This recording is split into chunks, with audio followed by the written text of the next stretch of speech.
Hola amigos bibliófilos, vamos que nos vamos con un nuevo wrap-up.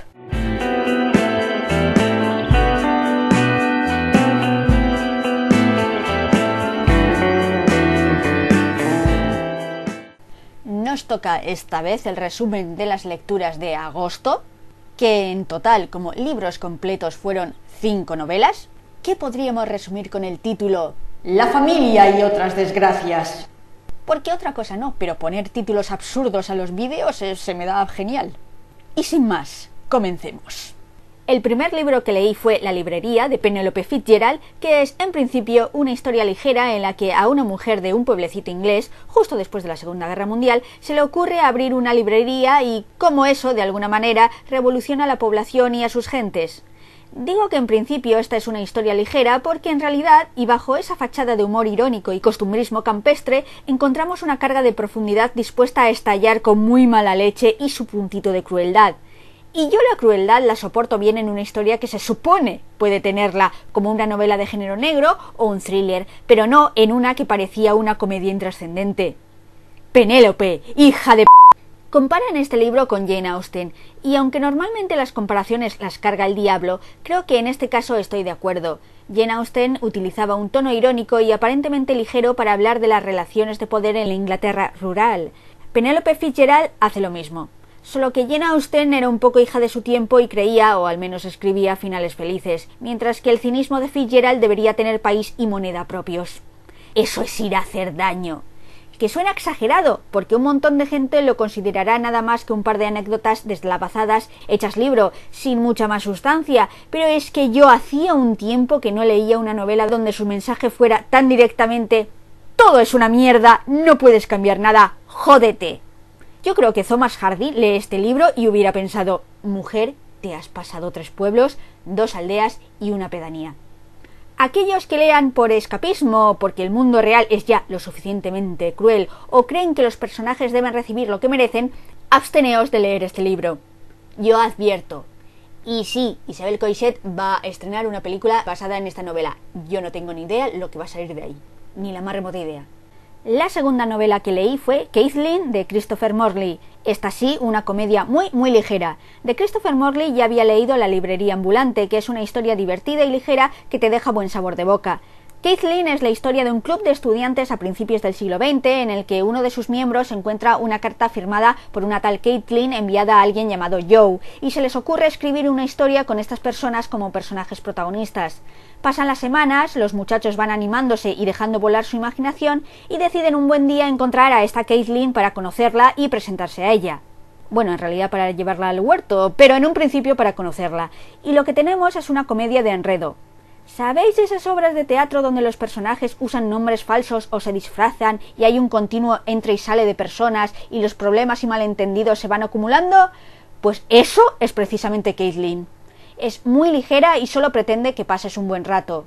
Como mujer del siglo XXI me daba un poco de miedo el final, pero termina satisfactoriamente.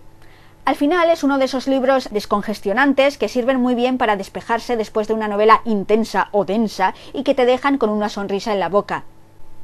El siguiente libro que traté de leer, porque no lo terminé, fue Una danza para la música del tiempo primavera, primer tomo de la tetralogía escrita por Anthony Powell.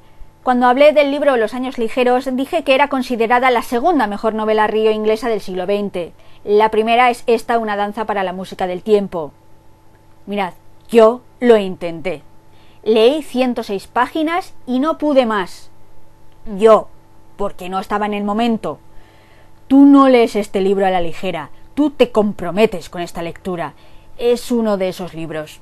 Lo comparan con En busca del tiempo perdido de Proust, pero mientras con la obra del francés hice el esfuerzo, con Anthony Powell no puedo. En parte porque no conecto con sus personajes ni con su humor. Intelectualmente lo entiendo, pero no me hace gracia.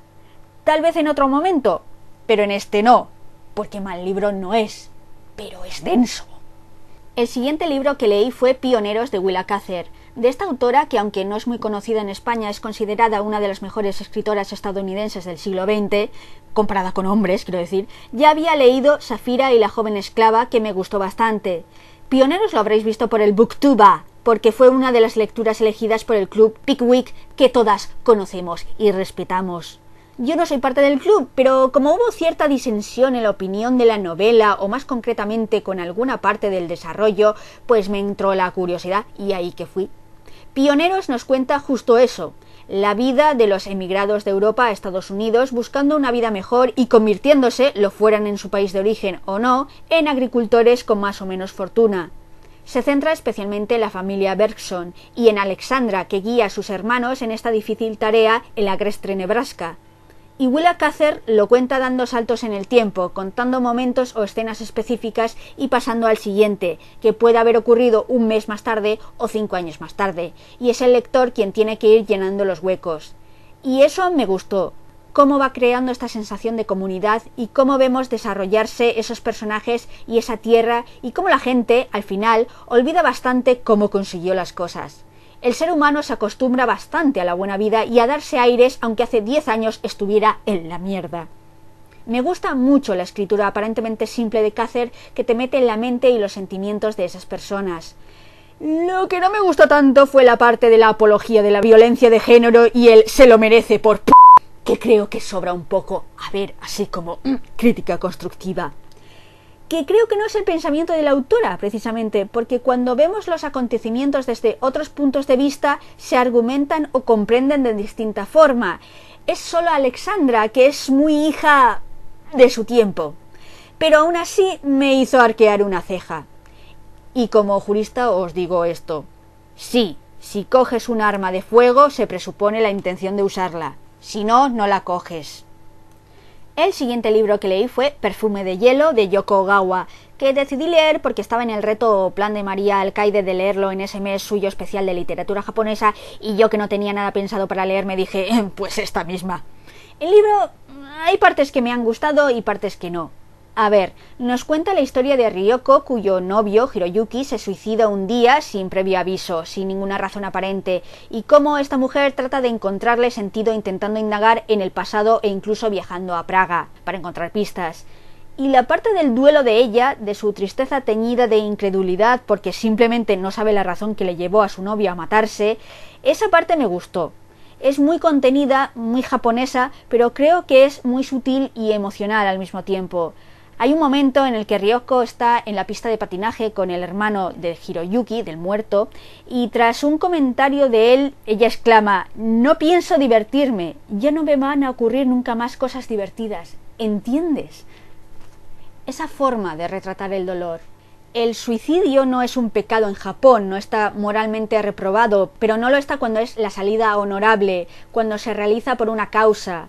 El suicidio de una persona, sin más, provoca el mismo dolor y estupor en sus allegados que en Occidente, y Ryoko trata de encontrar el porqué del suicidio, y esa es la cuestión, no hay un porqué, no hay una narrativa satisfactoria, lo máximo que podrías encontrar es: tenía depresión, la depresión lo llevó a ello.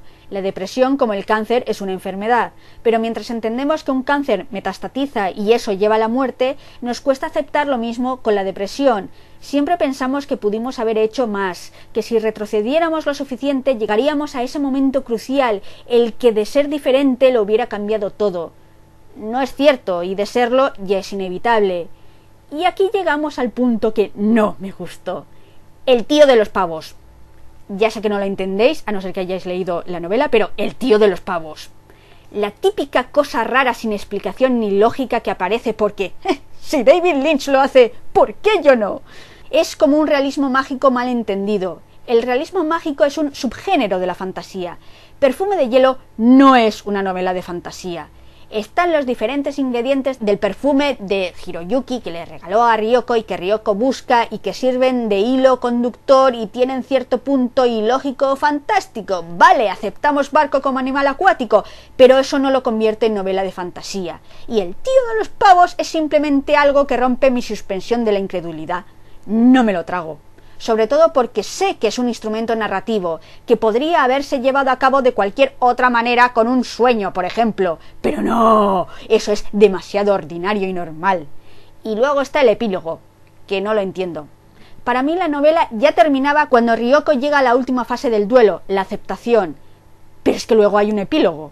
Tras pensarlo mucho, creo que su función es explicar que Hiroyuki no podía huir de aquello que al final le llevó al suicidio, que el hermano de Hiroyuki toma su manto.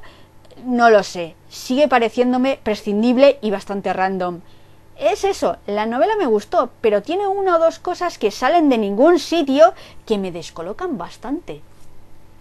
Y el último libro que me leí fue El legado de Sybil Bedford. Sería más fácil describirla como una saga familiar sobre dos familias alemanas a finales del siglo XIX, principios del XX, los von Fersen, nobles católicos del sur, y los Merz, ricos comerciantes judíos de Berlín. Sería fácil describirla así, pero daría un poco pie a malentendidos. Cuando se dice saga familiar parece tener connotaciones más melodramáticas o épicas que esta obra. El legado tiene un punto absurdo y desenfadado. La autora te habla de unos tiempos pretéritos no como fueron, sino como los reconstruye, casi como los fabula. El imperio alemán no era exactamente así, y sin embargo sí que lo era. Al principio la historia parece no tener trama, pero al final no solo la tiene, sino que hay incluso un giro final. En gran parte el libro es una novela de personajes, que son todos bastante excéntricos, de su padre y de su madre. El humor me hizo gracia, pero es bastante peculiar. Y luego están los sobreentendidos. Hay libros que tratan de explicártelo todo claramente. Este no es uno de ellos. Muchas veces tienes que intuir lo que los personajes de verdad piensan o sienten. Un ejemplo.